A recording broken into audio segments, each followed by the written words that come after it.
Yo, what's up everybody? Here we are, once again, with the games industry finding itself stuck between capitalism and a hard place, with yet another answer to the question modern devs are constantly asking themselves: do we spend next to nothing to make a shit game, or spend a lot to make a good one? In other words, it's time to talk about Pokemon, the franchise that, for some reason, continues to get away with selling what could barely be described as DLC as a brand new game every couple years. Deep inside Pokemon, let's fucking go. Pokemon is kind of a weird one for me, as I was just like a little too old, like right on the edge when it first started popping off, so I personally was never into it. Now it doesn't mean I don't understand the appeal or how objectively fucking sick Pokemon is, I do. But I would still label Pokemon as largely an IP for kids. Not exclusively, but largely. Don't get it twisted, Pokemon is adored by huge numbers of all kinds of people of all ages.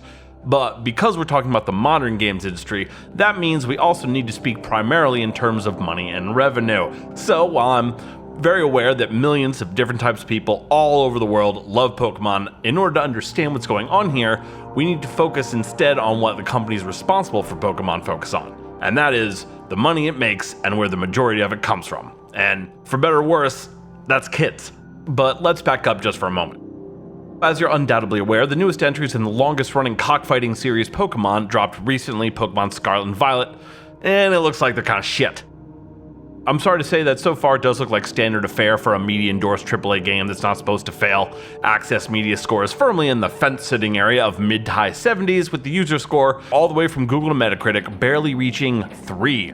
So far, pretty classic stuff here. Unfortunately, but not surprisingly, it looks like Game Freak once again has chosen to answer the question we posed a few minutes ago the same way the majority of big studios tend to answer it these days. When pressed to decide between spending next to nothing to make a shit game or spending a lot to make a good one, they opted to save money and make a shit game. Why? Because they knew it would make a fuck ton of money either way. Yes, how surprising. I think I'm gonna have a heart attack and die from that surprise! Pokemon Scarlet and Violet are so absolutely filled with performance issues, glitches, and the most rudimentary amateur bugs imaginable, they're barely playable. Worse than Cyberpunk barely playable, if reports are to be believed.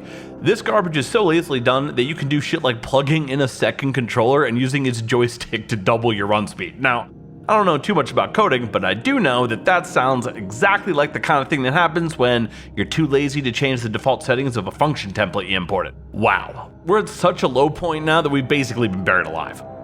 I am not going to exhaustively detail all the stuttering, pop-ins, choppy footage, glitches, and bugs here. We'd be here for hours, but also because there's plenty of that out there if you thirst for specifics. Suffice it to say, visually speaking, this shit is barely a Dreamcast game. Actually, I don't even want to say that because Dreamcast games look fucking sick. This is more like Metaverse with legs if it was running on an N64 with anti-aliasing turned off. It is rough.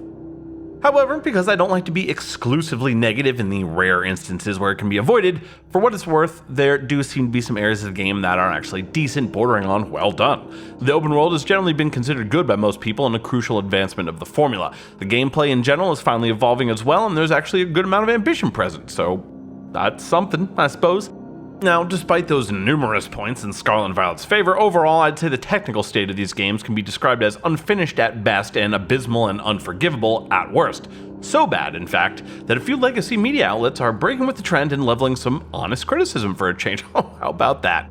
Maybe I should play it. This shit sounds fucking horrible. But now we finally come down to it. Why does a franchise, arguably one of the biggest in the world, get so much leeway despite pretty consistently releasing objectively garbage games?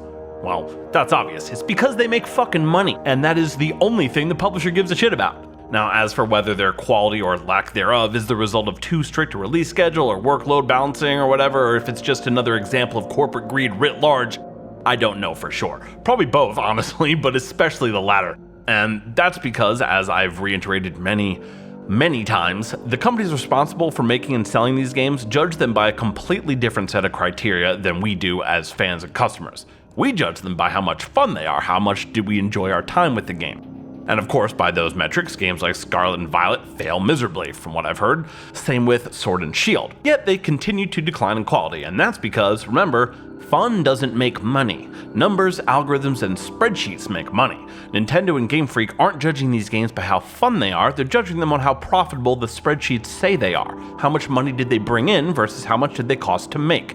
They've determined, correctly I suspect, that since the audience for these games are mostly children and therefore generally far less critical or informed than a majority adult audience, the number of bugs and performance issues they'll tolerate is at a much higher threshold. Strictly speaking, kids will put up with more garbage and for longer than adults will, because, well, they're fucking kids.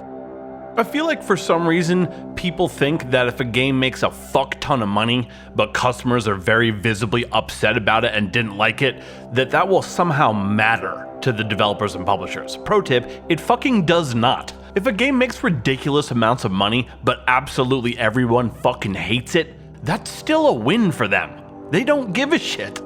If their spreadsheets say that you'll all turn around and buy it again if they put out another one, that's exactly what they're gonna fucking do. Case in point, Pokemon games. Whether someone enjoyed or liked a game matters absolutely zero. What matters is, did enough people buy it so that we made a shitload of money? They care only about what they can sell you, not your fucking opinion. And as we've seen time and time again, rarely are those things related. For example, the subhead to the Washington Post article on this posits that the historically bad graphics may have finally crossed a line. Spoiler alert, no, they fucking haven't. Kids begged their parents for Pokemon games when they were in black and white. And as much as I wish it weren't the case, a few glitchy polys and Mark Zuckerberg looking characters aren't gonna turn them off now.